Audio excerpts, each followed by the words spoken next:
And welcome once again to Investor's Edge. I'm Gary Kaltbaum, your host. Hey, thanks for being with us today. Glad you're here, ladies and gentlemen. Happy that you are listening. It's the midst of July 18th, Friday, 2025. And as always, serious talk on everything that affects you.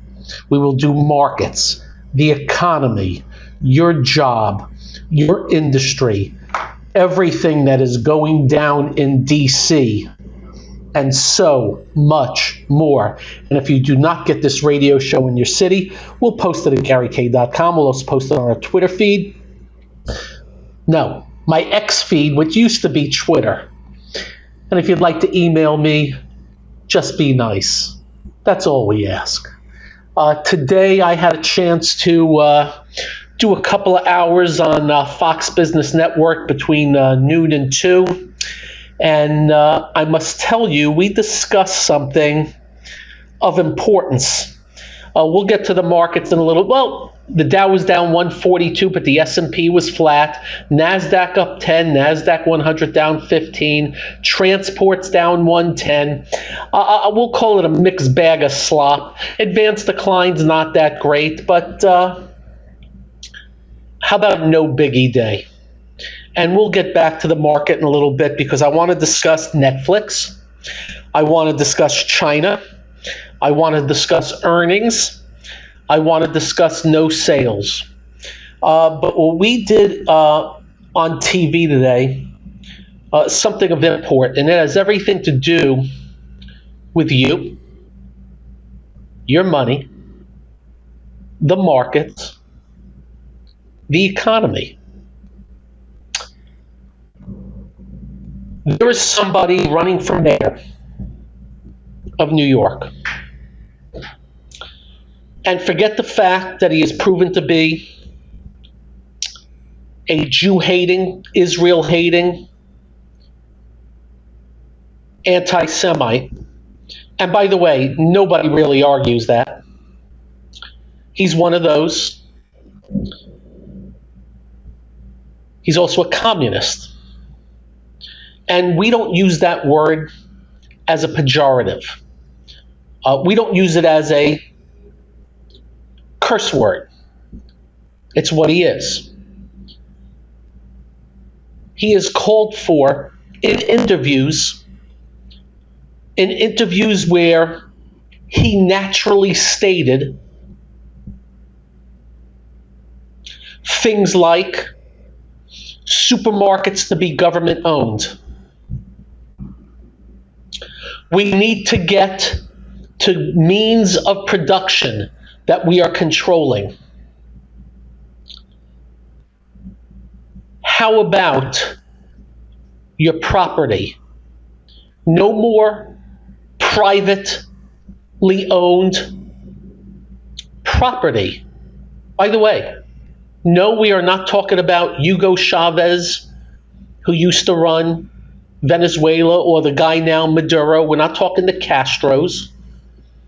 We're talking a guy who has a very good chance of being the mayor of New York City. He has also stated we should not have billionaires and that we should confiscate that wealth. He has also stated, we're not making any of this up, that police officers, let's get rid of as many as we can, that we should use social workers for criminals. Again, this is his own words. We're not making it up. We just want to give you the real story on all this.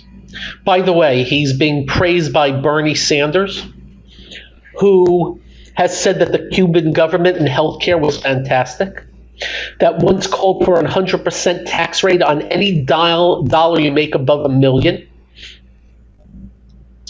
And of course, all they do is put down the wealth.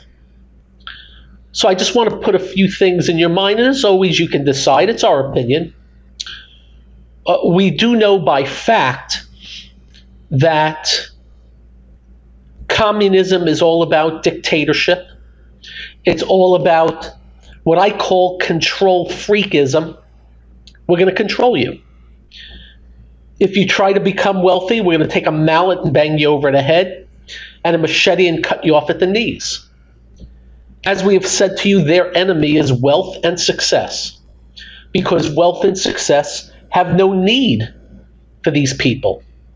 They are also socialists, Marxist communists with our lives and our money.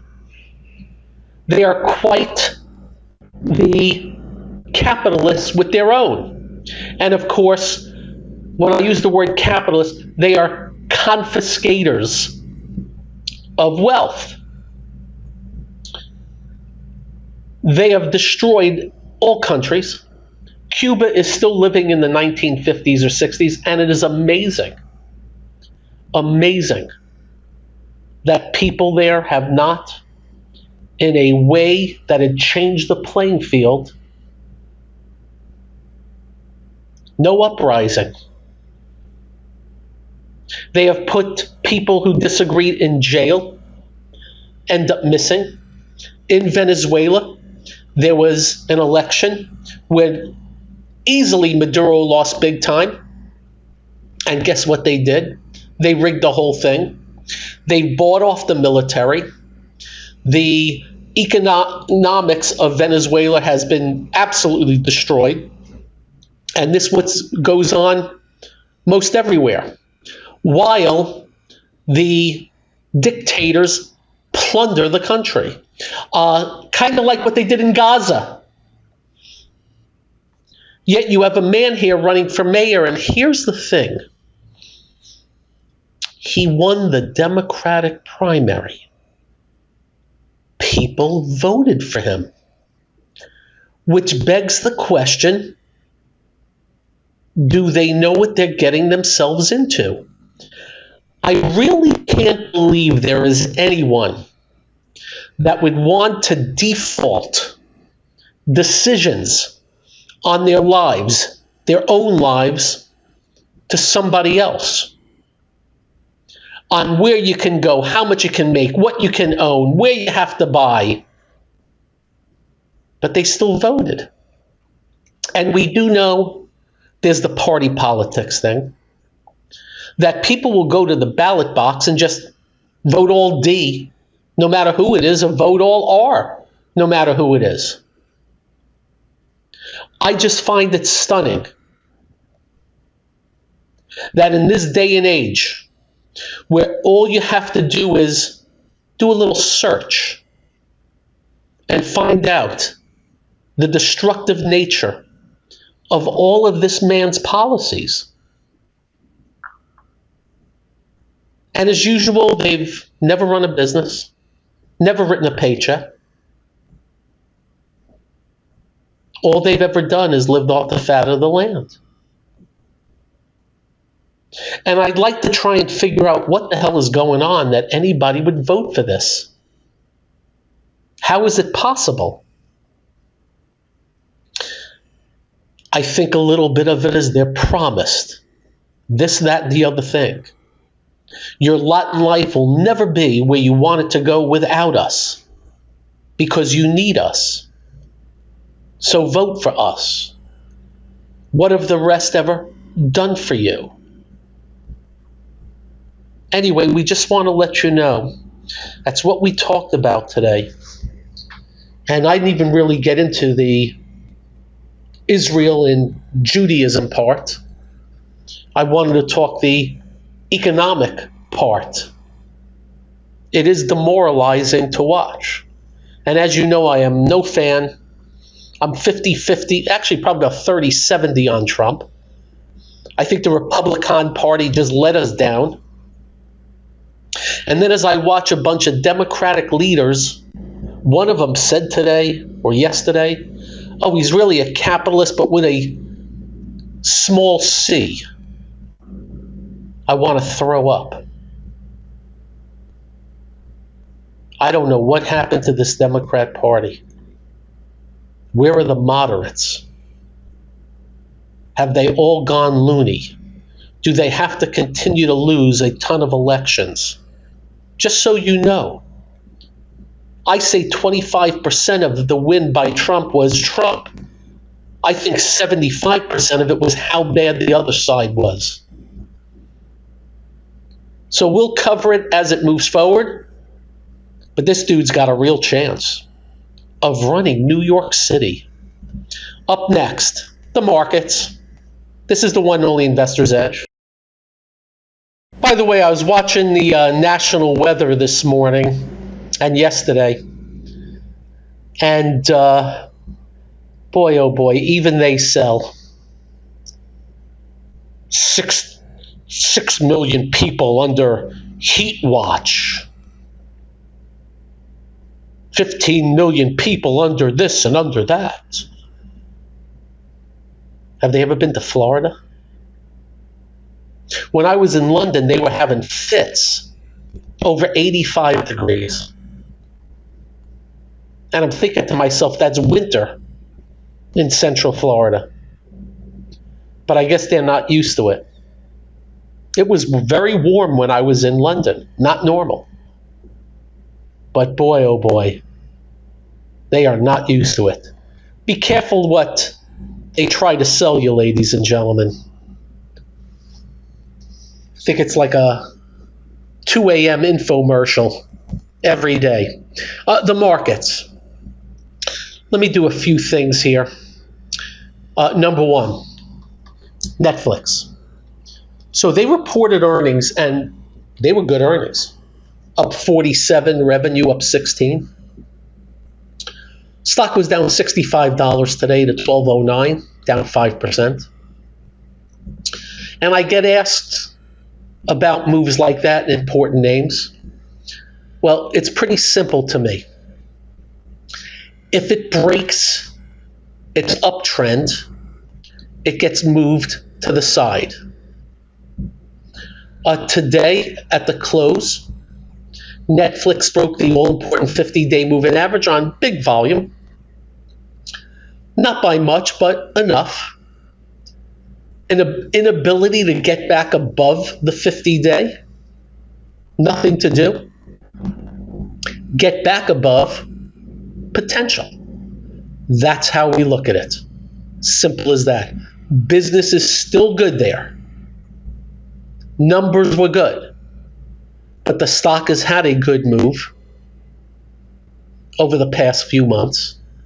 And sometimes the market says, nah, you're done. For now. So that's Netflix. We don't own it at this junction. But I got to bring up Spotify because, interesting enough, I know they're kind of sort of in this media business of radio and TV. But Spotify and Netflix have become somewhat sympathetic. They kind of move a little bit together. They both topped out around the same time. And Spotify on the Netflix news, down $26 today, about 3.6%. So just letting you know. Things to watch. And we're always very careful with the top 10 names. As you know, the top 10 names in the NASDAQ 100, as well as the S&P, are a big influence on the indices. And if one is gained to the upside, a help. If something is lost to the downside, well, that's trouble. So Netflix will go on the suspect side after today's action. And to be clear, reactions to earnings matter big time to us. Earnings are typically the driving force behind a stock's move over time. The stronger the earnings, the better. The longer they're strong, the better. If those numbers accelerate, doubly better. If they decelerate after a big move up, you're going to top out and top out badly, because at that point in time, You're usually very over-owned, over-loved, and over-leveraged. Next, in the recent past, we have very much highlighted a bunch of no-sales companies in areas like nuclear, space, batteries, quantum computers, and the like. So the market, without a doubt, is on those themes right now. And what it is doing, it is getting the froth and speculation all frothy and speculative to the point where my speculation antenna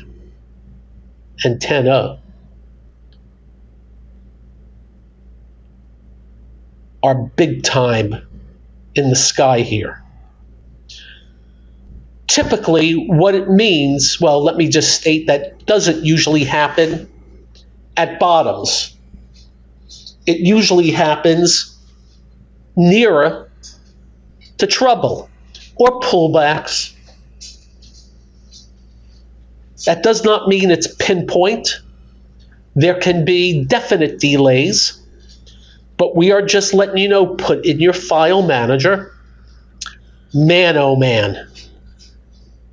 And there's not a ton of names, but there's enough. And I am letting you know, under no uncertain terms, if nothing changes, they will all crash.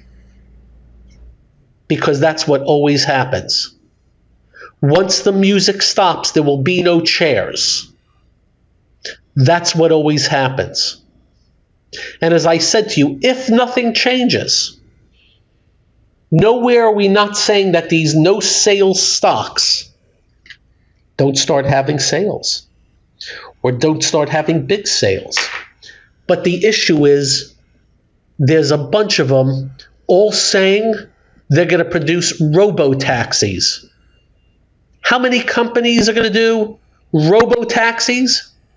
How many companies are going to do flying cars? Remember the SPACs of a few years back when they all announced electric vehicles, and we told you, do you know how many companies have successfully started auto companies and have stayed in business in the last 100 years? Well, I think you know that answer. We will let you know when we think they've hit a wall. We think there's a chance they will die a climactic death, meaning the louder it gets, and the Eiffel Tower-ish moves that they make on a chart. Think the Space Needle in Seattle. That's what it'll look like. And then good night. We'll keep you on it. Up next, managed care. Oh boy, this is the one and only Investor's Edge. And welcome once again to Investor's Edge.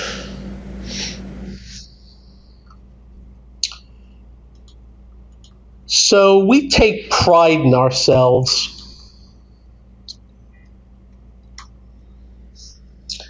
in what we tell you to avoid. And when we say to you, avoid this area, this stock, this index, this country, that is not something that comes out of thin air. It comes out of reading the roadmaps. As we have told you, there are actual roadmaps of bull and bear markets. They trace things out pretty much the same way, little differentials, but pretty much the same way.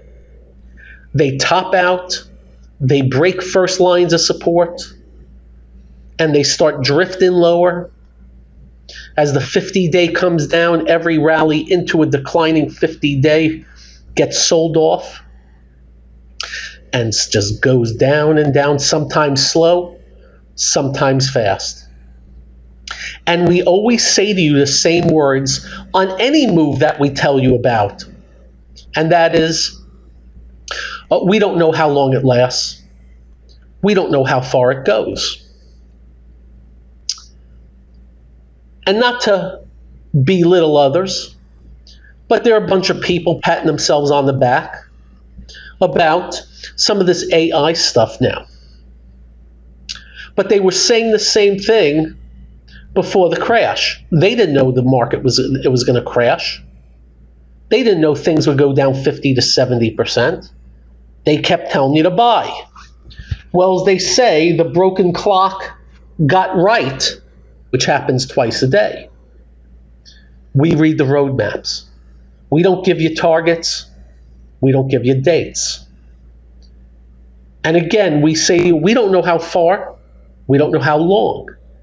But every now and then, we highlight an area for you, and we say, completely avoid. And that area crashes. And again, we don't know what's going to happen, but it crashes. And the big one I just want to bring up to you is the managed care / HMOs, health maintenance organizations. And as you know, there's been a lot of noise. There was a murder of a CEO. There's now an investigation against United Health on things that they charge and things, and we don't know how that's going to end up. We just know that it topped out back in October, November last year, September, October, starting with Elevance, ELV, broke support, get this, at $520. We have been telling you to avoid it since last September. It's $277 today. This week was down 18.6% on a worsening outlook and is down 51% now from its old high. United Health, that stock was $630. It's $282. And you know what's going on there. But as we told you, groups, stocks move in groups. Centene Healthcare, $80, topped out about $74 back in last September. $27.95, down another 11% this week. For the month, it's down 48% on a worsening outlook. Humana topped out on a big, gigantic earnings report back last July. 370 to 220. And that's actually a good one. How about Molina Health, which was down another $21 today? And in the last month, down 38%. That topped out in September at 365. But interesting enough, got back to 359 in April. It broke at 320. This is April. 182 today. There's your managed care. Comes under the heading, we never know how far down a bear market will go. We just know when something's in a bear market. We just know to avoid it until things change. How does something change? Well, the duh statement is it stops going down. It gets defended at a certain price. It starts moving up. What a concept. And when it pulls back, it does not go to the lows. And then it starts building some stair steps to the upside, where you have higher volume on the up days, lower volume on the pullbacks, versus what you're seeing now in this group. If there is anything that puts us head and shoulders above the rest, it is just this. And we've done it with sectors, with stocks, with the market. We were out into the crash. We were out in 22 for the most part. Why? The roadmap. That's your managed care. And how we know the markets get in trouble? Well, they'd have to come here after all the areas we have been telling you that are very strong. Big banks, semiconductors, and the like. So that's a little bit of that. And we'll have a lot of changes in the next 3 to 4 weeks, because I think I have 40 pages full of earnings reports. Yippee yay yay. Where a Netflix that is strong will die for now, and maybe some weak stocks will gap up because of earnings. Stay tuned. We'll have it all. American Express down 7 today on earnings, not good. 3M down 6 today after opening up on heavy volume, not good. That's how we roll. A consistent and a constant staying on top of these things. And it doesn't end.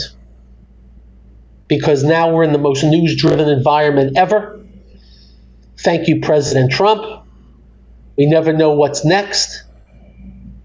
And boy, oh boy, this tariff thing is one hell of a moving target.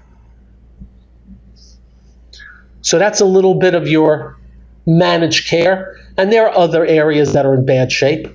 Big biotech, a lot of drug stocks, bunch of the consumer staples. There's still enough out there, not in great shape, but definitively a better broadening of the market recently. But stay tuned. Big caps better than small caps. ASML Holding, an important semiconductor, just gaps down and dies, goes by the wayside. Who knows what's next? We don't. But we'll be ready, because we'll follow the roadmap. It's going to be fun. Speaking of the roadmap, China. If you look at the FXI, it's their main exchange-traded fund, on the verge, hasn't yet, of breaking out of a long range. And if it does, it can start the ascension. Up next, we'll go through that and much more. This is the one and only Investor's Edge. And welcome once again to Investor's Edge. So China better, the big ETF on the verge of breaking out. We'll see if it does. But you already have one stock going topside and very strong. Now we say this knowing, how do I put this? You got a communist running the joint now, and he's been getting worse. So you never know what's going to come. But we're just letting you know, much better action. When you have a chance, go look at FU. No, not that FU, but FUTU. That's the symbol. FUTU Holdings. You can go to FUTUholdings.com to look at the company. It's one of these online brokerages in China. Broke out 5 days ago on volume, followed through today. That one is now ascending.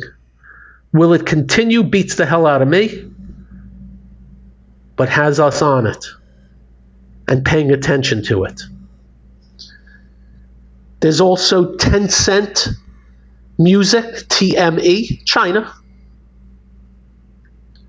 10-cent, which has not broken out yet, TCEHY. And some of the more popular ones, they're just trying. Alibaba has rallied up in the last few days, but got a lot of work to do. Baidu rallied up in the last few days, but they kicked it right back down. We're just letting you know it's better. In case you also don't know, we follow all these countries. Do you know Poland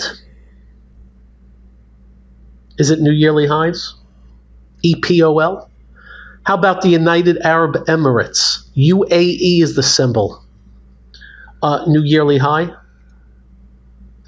The DAX, not at a new yearly high, but has been riding up the 50-day moving average. So some of these foreign markets are better than us. That hasn't happened in a very long time. The emerging markets ETF, symbol EEM, broke out a range a couple weeks ago, slowly drifting higher. The EFA index, not yet. I'm going to bug off on that one. Just letting you know, China. We'll see what comes of it. Stable coins. I'm studying it. There was some legislation signed today, and they had the stocks en fuego. Careful. Sell the news. Circle Internet, CRCL, hit 260 today. Closed at 223. Coinbase hit a high today of 440, closed at 418. CoreWeave, well, that closed down 7% today. Anyway, we're studying it. We had mentioned to you that Amazon and Walmart were looking at it to maybe replace credit cards, where they got to pay percentages. And guess what happened to MasterCard and Visa stock? They've been under pressure because of it. Something to be watched. We're always looking at what's coming out that could affect others in a negative way. Think about it. And we say that because anybody remember BlackBerry? You remember the BlackBerry, right? Don't you? You know, BlackBerry, that in 2008, the stock was $140. Everybody using it. It's $3.91 now. Why? What happened to BlackBerry? Oh, that's right. Nokia. That was $40 in 2007. Oh, it's 4 3/4 now. What happened there? Well, we know what happened. So we're always looking out. And I can promise you, all these other companies are looking over their shoulder. At least they should be looking over their shoulder. You know, Blockbuster was offered Netflix to buy them, and they turned down Netflix. Anybody see any Blockbusters these days? And I still remember for like 3 or 4 years, the warning that Blockbuster would be obsolete. But it took a while. Guess what happened? advancements in technology and other companies took over. That was the end of that. We're seeing it in entertainment. Spotify. Anybody buy any vinyl records lately? How about them 8-track tapes? How about cassettes? Just letting you know. We are constantly trying to, and I must tell you, I've been studying artificial intelligence, and for the life of me, I still don't know the outcome. I am told it's going to change the world for the better. Okay. I'm all for it. I am being told that people are going to lose jobs. Not so sure. We're just letting you know we are staying on top of it. And if anything changes, we will let you know. You all have a great weekend. Drive carefully. When you get home, do like we do. Quite simple. Make sure you hug the family. Make sure you hug your children. They will feel better. You will feel better. I promise they will. Be well. Thanks for joining. As always, we'll be back on Monday. Peace out, all. Bye-bye.